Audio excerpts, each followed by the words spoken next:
बुझल रानी हो हम बना ले तोहरा के दुल्हनिया। अच्छा अगर कोनो बोली तो हिला दे हम पटना रे राजधानिया। बर्बाद कर दे। ठीक है बा।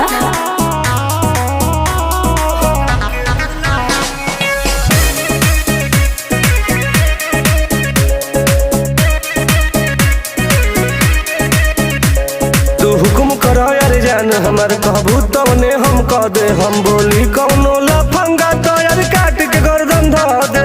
सचो जी कितना बेर जेल तू गइला हो, इहे सब जान तू कइला हो। तो का करी रे? दिल में छेद जैसे छेदता पी